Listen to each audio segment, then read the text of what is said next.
Œuvre de Maria Valtorta, tome 8, chapitre 514, intitulé Conseil sur la sainteté à un jeune indécis, reproche aux habitants de Béthéron après la guérison d'un Romain et d'une Judéenne, le 17 octobre 1946.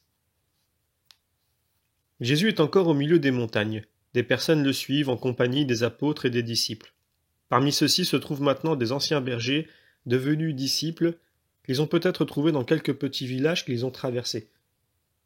Jésus monte d'une vallée vers une montagne par une route dont les détours épousent la pente de la montagne. C'est certainement une voie romaine, comme le prouve son pavage qu'on ne peut confondre et son entretien soigné que l'on trouve uniquement dans les routes construites et entretenues par les Romains. Des passants se dirigent vers la vallée où on remonte en direction du massif montagneux, couronné à son sommet de villages et de bourgades. Certains, voyant Jésus à sa suite, demandent de qui il s'agit et le suivent, alors que d'autres se contentent de regarder ou encore hochent la tête en ironisant. Un détachement de soldats romains les rejoint de son pas lourd dans un vrai tintamarre d'armes et de cuirasses. Ils se détournent pour regarder Jésus qui, quittant la voie romaine, va prendre un chemin judaïque qui mène au sommet où se trouve un village. C'est un sentier caillouteux et boueux parce qu'il a plu, où le pied glisse sur les cailloux ou bien s'enfonce dans les ornières. Les soldats se dirigent certainement vers la même bourgade et après une courte halte, se remettent en marche, obligeant les passants à se mettre de côté sur le trajet pour céder la place au détachement qui passe, rigidement encadré. Quelques insultes volent, mais la discipline de la marche en colonne empêche les soldats d'y répondre dans les mêmes termes. Les voici de nouveau près de Jésus qui s'est rangé pour les laisser passer et les regarder avec douceur. Il paraît les bénir et les caresser de la lumière de ses yeux bleus. Les visages fermés des soldats s'éclairent d'une esquisse de sourire qui n'est pas moqueur, mais respectueux comme un salut. Puis les gens se remettent en route derrière Jésus, qui marche en tête. Un jeune homme se détache de la foule et rejoint le maître en le saluant avec respect. Jésus lui rend sa salutation. Je voudrais te demander quelque chose, maître. Parle. Je t'ai écouté par hasard un matin après la Pâque près d'un mont proche des gorges de Carite, et depuis lors, j'ai pensé que je pouvais moi aussi faire partie de ceux que tu appelles. Mais avant de venir, j'ai voulu savoir exactement ce qu'il est nécessaire de faire et ce que l'on doit éviter. J'ai interrogé tes disciples chaque fois que je les ai rencontrés. Mais l'un me parlait de ceci, l'autre de cela, et j'étais incertain, presque épouvanté, parce qu'ils étaient tous d'accord, avec plus ou moins d'intransigeance, sur l'obligation d'être parfait. Or moi, je suis un pauvre homme, Seigneur, et la perfection n'appartient qu'à Dieu. Je t'ai entendu une deuxième fois, et tu disais toi-même, soyez parfaits. Je me suis alors découragé, et une troisième fois, il y a quelques jours, au temple. Eh bien, que tu sois sévère, il ne m'a pas semblé impossible de le devenir parce que je ne sais moi-même pas pourquoi, comment me l'expliquer et te l'expliquer, mais il me semblait que si c'était impossible, ou si c'était tellement dangereux de désirer se comporter comme si on voulait être des dieux, toi qui veux nous sauver, tu ne nous l'aurais pas proposé. Car la présomption est un péché et vouloir être des dieux, c'est le péché de Lucifer. Mais peut-être y a-t-il une manière de l'être pour le devenir sans péché, et c'est en suivant ta doctrine. Il y a sûrement une doctrine de salut. Est-ce que j'ai raison? Tu as raison. Et alors?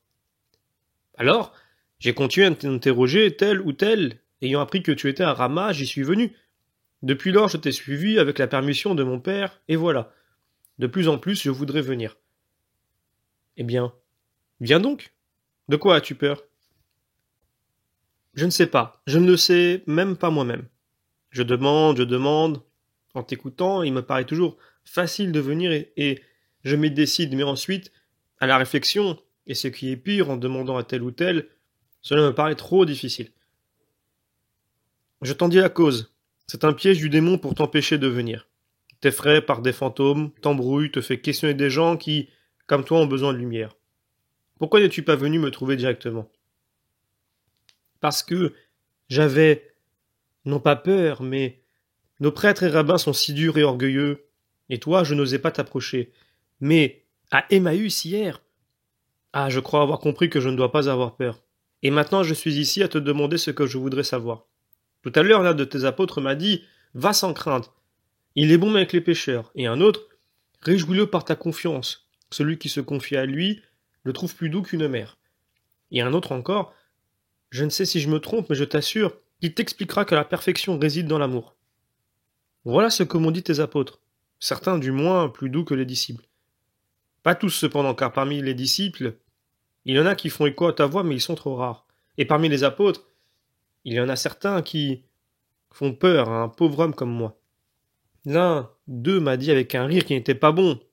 Tu veux devenir parfait? Nous ne le sommes pas, nous qui sommes ses apôtres, et toi tu voudrais l'être. C'est impossible. Si les autres n'avaient pas parlé, je me serais enfui, découragé, mais je fais la dernière tentative. Et si toi aussi tu me dis que c'est impossible, bon fils, pourrais-je être venu proposer aux hommes des choses impossibles? Qui penses-tu qui t'a mis dans le cœur ce désir de devenir parfait? Ton cœur lui-même? Non, Seigneur, je crois que c'est toi par tes paroles. Tu n'es pas loin de la vérité. Mais réponds encore. Pour toi, comment sont mes paroles? Juste. C'est bien. Mais je veux dire, est-ce que ce sont des paroles d'homme ou celles de quelqu'un qui est plus grand qu'un homme? Ah, toi tu parles comme la sagesse, et avec plus de douceur et de clarté encore. Aussi je pense que tes paroles sont celles de quelqu'un qui est plus grand qu'un homme. Et je ne crois pas me tromper, si j'ai bien compris ton discours dans le temple, car il m'a semblé alors que tu disais être la parole même de Dieu, donc que tu parles en Dieu. Tu as bien compris et tu l'as bien exprimé. Par conséquent, qui t'a mis dans le cœur le désir de la perfection? C'est Dieu qui me l'a mis par l'intermédiaire de toi, sa parole. Donc c'est Dieu. Maintenant réfléchis. Si Dieu, qui connaît les capacités des hommes, leur dit « Venez à moi, soyez parfaits », cela signifie qu'il sait que l'homme, s'il le veut, peut le devenir. C'est une parole ancienne. Elle a résonné la première fois aux oreilles d'Abraham comme une révélation, un ordre, une invitation. « Je suis le Dieu Tout-Puissant.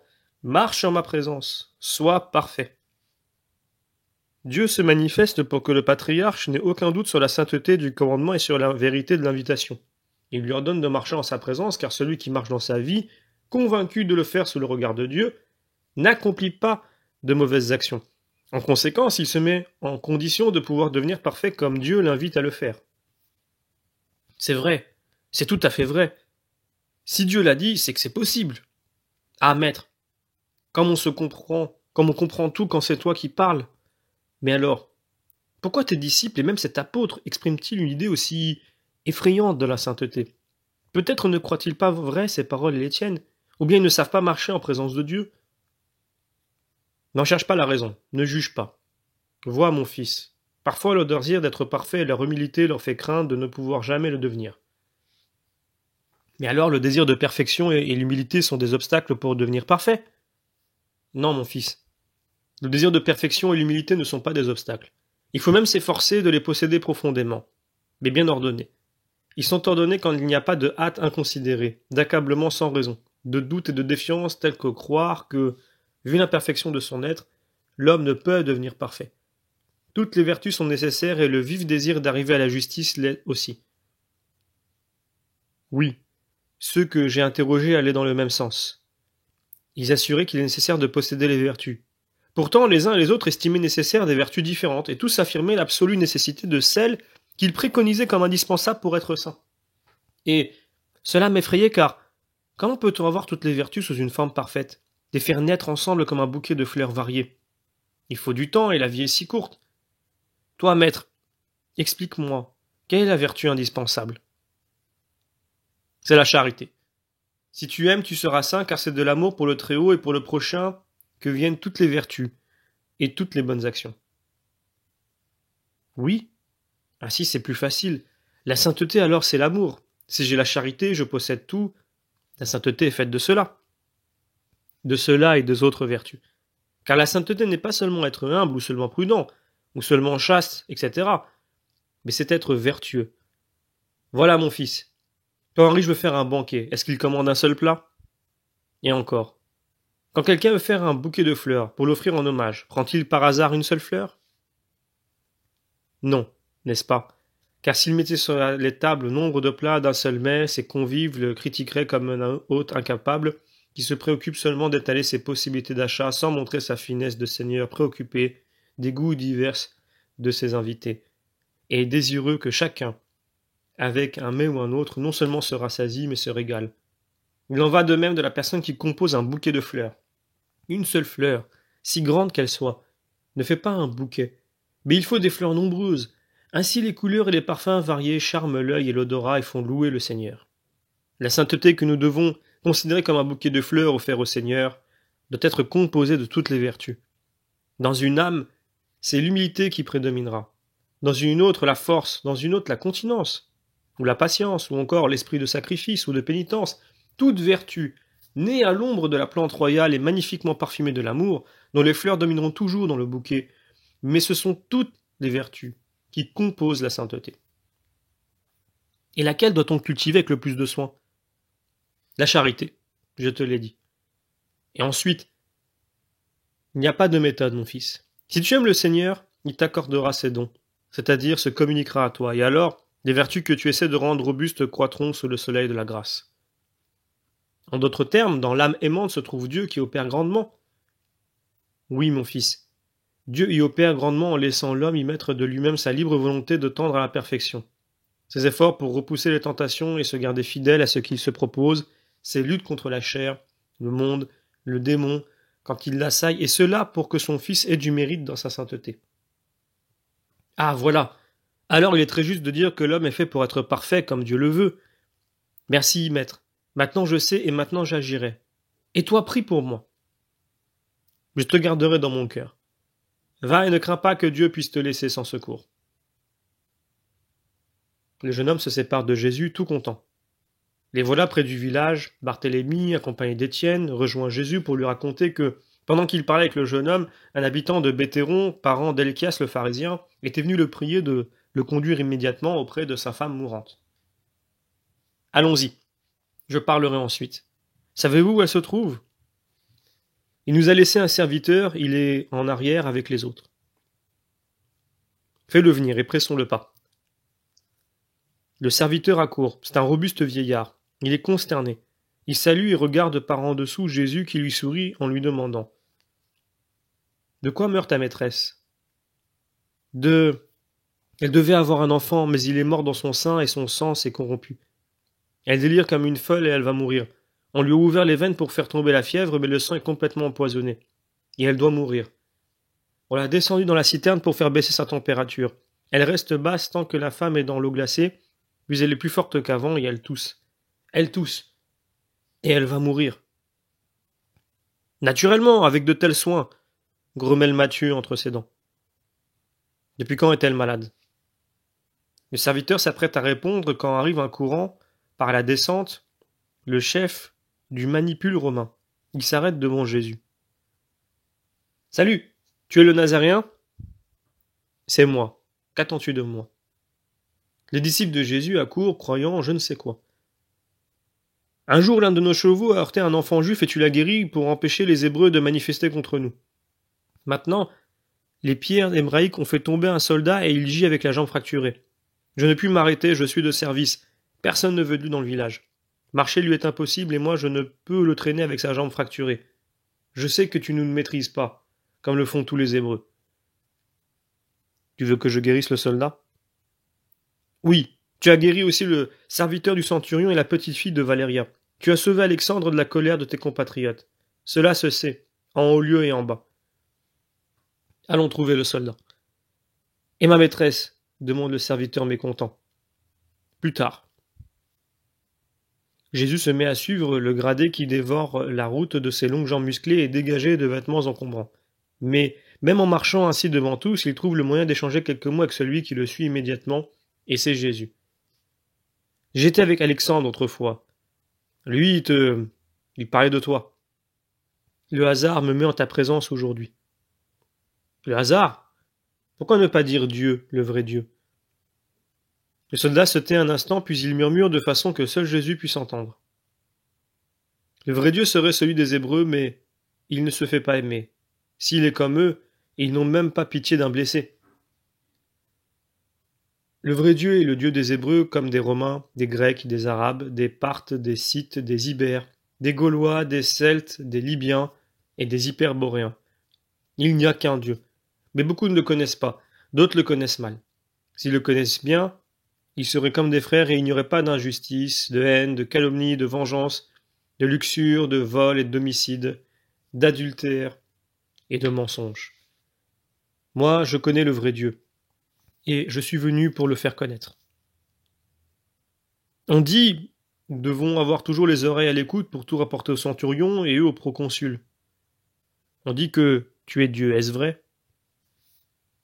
Le soldat est très préoccupé, il regarde Jésus par-dessous l'ombre de son casque et il semble presque effrayé. Je le suis. Par Jupiter. Est-il donc vrai que les dieux descendent pour converser avec les hommes? Avoir fait le tour du monde derrière les enseignes et venir ici, déjà vieux, pour trouver un dieu? Le Dieu unique, pas un dieu, corrige Jésus. Mais le soldat est anéanti à l'idée de précéder un dieu. Il ne parle plus. Il pense. Il réfléchit jusqu'au moment où, juste à l'entrée du village, il trouve le détachement arrêté autour du blessé qui gémit par terre. Voilà, dit le gradé avec beaucoup de concision. Jésus se fraye un passage et s'approche. La jambe a une mauvaise fracture, le pied retourné vers l'intérieur et elle est déjà enflée et noirâtre.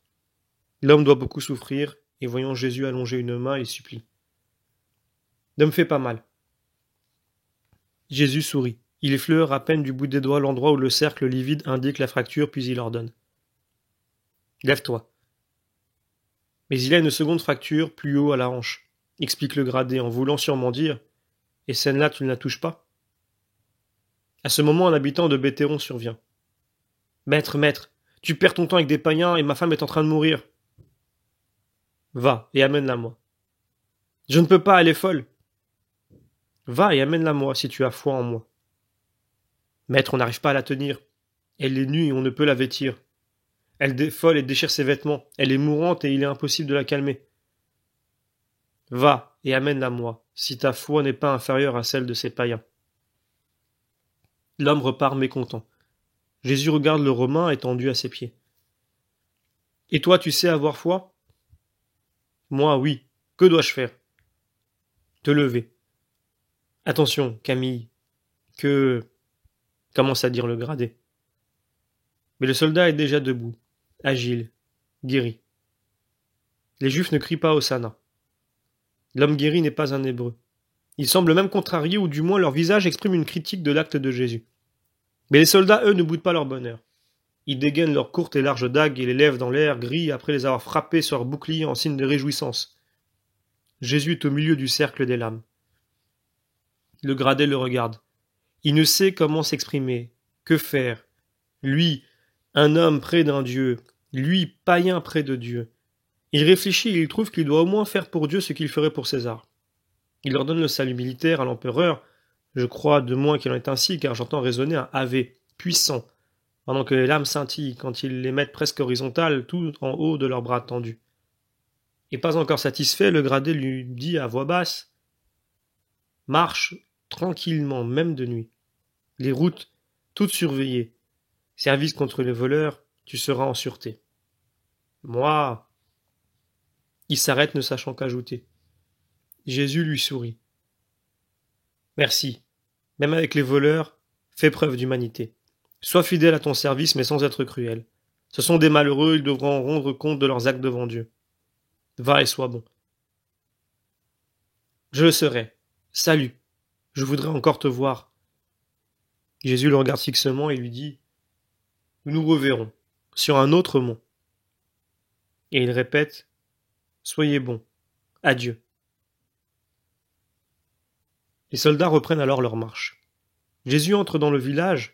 Après quelques mètres, il doit venir à sa rencontre et à celle de sa suite, un groupe nombreux et hurlant. Il s'en détache, un homme et une femme. L'homme de tout à l'heure qui s'incline devant Jésus, la femme à genoux, l'homme seulement courbé. Levez-vous et louez le Seigneur. Mais à toi, homme, je dois dire que ta conscience n'est pas nette. Tu t'es adressé à moi par égoïsme, non par amour pour moi, ni par foi en moi. Tu as douté de ma parole, or tu sais qui je suis. Ensuite, tu as eu une pensée qui n'était pas bonne parce que je m'arrêtais pour guérir un païen. De même que tout le village s'était mal comporté en refusant d'accueillir le blessé. Par surcroît de miséricorde et pour chercher à rendre bon ton cœur, j'ai guéri ton épouse sans entrer chez toi. Tu ne le méritais pas. Je l'ai fait pour te montrer qu'il n'est pas besoin que je me déplace pour agir. Il suffit que je le veuille. Mais en vérité, je vous dis, à vous tous, que ceux que vous méprisez sont meilleurs que vous et savent mieux que vous croire en ma puissance. Relève-toi, femme. Tu n'es pas coupable, car tu ne possédais pas toute ta raison. Va et sache désormais croire par reconnaissance pour le Seigneur. » L'attitude des habitants devient froide et hautaine sous le reproche de Jésus.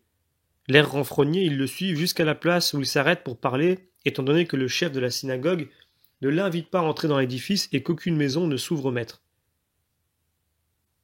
Quand Dieu est avec les hommes peuvent tout contre le malheur, quel que soit son nom. Quand Dieu au contraire n'est pas avec les hommes, ils n'y peuvent rien. Cette ville, dans ses chroniques, rappelle plus d'une fois ces vérités. Dieu était avec Josué, Josué vainquit les rois cananéens. Sur cette route, Dieu l'aida à détruire les ennemis d'Israël. En envoyant du ciel de grosses pierres sur eux, il en périt davantage par la grêle de pierres que par l'épée. Lit-on dans le livre de Josué. Dieu était avec Judas Maccabée qui s'avança sur cette colline avec sa petite armée pour regarder l'armée puissante de Séron, le chef des troupes syriennes, et il a confirmé par une victoire retentissante les paroles du chef d'Israël. Mais la condition nécessaire pour avoir Dieu avec nous, c'est d'agir en étant poussé par un désir de justice. Dans les batailles, la victoire ne dépend pas du nombre mais de l'aide du ciel, dit le livre des Maccabées. En toute chose, le bien vient, non pas de la richesse, de la puissance d'autres causes, mais du secours du ciel. Il vient parce qu'on demande l'aide de Dieu pour ce qui est bon, pour nos vies et nos lois, ajoute le livre des Maccabées. Mais quand on recourt à Dieu pour des fins mauvaises ou impures, il est vain d'appeler son secours. Dieu ne répondra pas, ou il répondra par des châtiments au lieu des bénédictions. Cette vérité est trop oubliée à présent en Israël. C'est pour des fins qui ne sont pas bonnes qu'on désire l'aide de Dieu et qu'on l'invoque. On ne pratique pas les vertus et on n'observe pas les commandements d'une manière réelle, c'est-à-dire des commandements, on fait ce qui peut être vu et loué par les hommes, mais ce que cache l'apparence est bien différent. Moi je viens pour dire, quand vous agissez, soyez sincères, car Dieu voit tout, et inutiles sont les sacrifices, vaines les prières si on les fait par pur étalage du culte alors que le cœur est rempli de péchés, de haine, de désirs mauvais. Bétéron, que tes habitants ne fassent pas ce qu'Abdias dit d'Édom. Édom qui se croyait en sécurité se permettait d'opprimer Jacob et de se réjouir de ses défaites. N'agis pas ainsi, ville sacerdotale. Prends et médite le rouleau d'Abdias. Médite, médite, médite et change ton comportement. Suis la justice si tu ne veux pas connaître des jours d'horreur. Tu ne seras pas sauvé alors par ta situation sur ce sommet, ni parce que tu es apparemment hors des routes de la guerre. Moi, je vois chez toi beaucoup de gens qui n'ont pas Dieu avec eux et qui ne veulent pas de Dieu. Vous protestez, moi je vous dis la vérité. Je suis monté jusqu'ici pour vous la dire, pour vous sauver encore. Ne portions-nous pas un seul nom? Tout ne s'appelait-il pas Israël? Pourquoi donc s'est-il divisé et a-t-il pris deux noms? Ah! Vraiment cela me rappelle le mariage d'Osée avec la prostituée et les enfants nés de celle qui a forniqué. Mais que dit le prophète? Les enfants d'Israël seront aussi nombreux que les grains de sable de la mer. Alors il ne le sera pas dit, vous n'êtes pas mon peuple, mais vous êtes les enfants du Dieu vivant. Et les fils de Juda et ceux d'Israël se réuniront. Ils éliront un seul chef et ils monteront de la terre, car grand est le jour de Jisraël. Ah! Pourquoi reprochez-vous à celui qui doit tout réunir et former un seul peuple, un grand peuple, unique comme les dieux, d'aimer tous les fils de l'homme parce qu'ils sont tous enfants de Dieu? Il doit rendre fils du Dieu vivant, même ceux qui actuellement semblent morts. Et pouvez-vous juger mes actes, leur cœur et le vôtre? D'où vient la lumière? La lumière vient de Dieu. Mais si Dieu m'envoie et me donne la charge de réunir tous les hommes sous un seul sceptre, comment pouvez-vous avoir une lumière qui soit vraiment divine si elle vous montre les faits d'une manière contraire à la façon dont les voit Dieu? Et pourtant, vous voyez d'une manière contraire à ce que voit Dieu. Ne vous indignez pas. C'est la vérité. Vous êtes hors de la justice. Mais ceux qui vous entraînent à l'injustice le sont davantage et ils seront doublement punis. Vous accusez de forniquer avec l'ennemi, avec celui qui nous domine. Je lis dans vos cœurs. Mais vous, ne forniquez-vous pas avec Satan en vous faisant les partisans de ceux qui combattent le Fils de l'homme, l'envoyé de Dieu? Voilà que vous me haïssez, mais je connais le visage de celui qui distille la haine en vous. Comme c'est écrit dans Osée, je suis venu les mains chargées de dons et le cœur rempli d'amour. J'ai cherché à vous attirer par les manières les plus douces pour me faire aimer. J'ai parlé à mon peuple comme un époux, à son épouse en lui offrant un éternel amour ainsi que la paix, la justice, la miséricorde. Il reste encore 1 heure pour empêcher le peuple qui me repousse, les chefs qui l'excitent. Je les connais. de rester sans roi, sans prince, sans sacrifice et sans autel. Mais près de la tanière, là où la haine est plus forte et où le châtiment sera plus grand, voici que l'on travaille à acheter les consciences pour les conduire au crime. En vérité, ceux qui détournent et dévoilent les consciences seront jugés 7 fois plus sévèrement que ceux qu'ils ont égarés. Allons, je suis venu, j'ai fait un miracle et je vous ai dit la vérité pour que vous sachiez qui je suis. Maintenant je m'en vais. Et si parmi vous il y a un seul juste, qu'il me suive, car bien triste est l'avenir de ce lieu où se trouvent nichés les serpents pour séduire et trahir. Et Jésus fait demi-tour pour reprendre la route par laquelle il est arrivé. Pourquoi, Rabbi, leur as-tu parlé ainsi? Ils vont te détester, demandent les apôtres. Je ne cherche pas à conquérir l'amour en pactisant avec le mensonge. Mais ne va-t-il pas mieux ne pas venir? Non, il ne faut laisser aucun doute. Et qui as-tu convaincu? Personne. Pour le moment, personne. Mais bientôt on dira, nous ne pouvons maudire personne car nous avons été prévenus et n'avons pas agi. Et s'ils reprochent à Dieu de les frapper, leurs reproches seront comme un blasphème. Mais à qui voulais-tu faire allusion en disant « Demandez-le à Judas.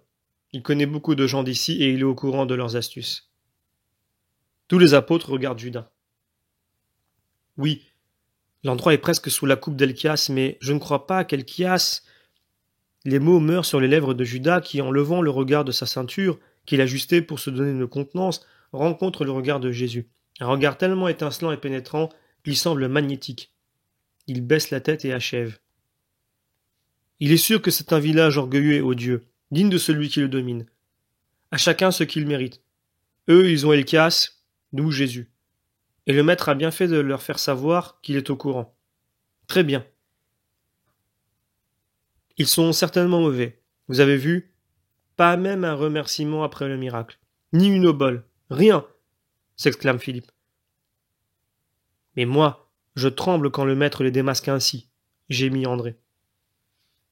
De faire ou ne pas le faire, cela revient au même. Ils le haïssent de la même façon. Moi, je voudrais rentrer en Galilée, dit Jean.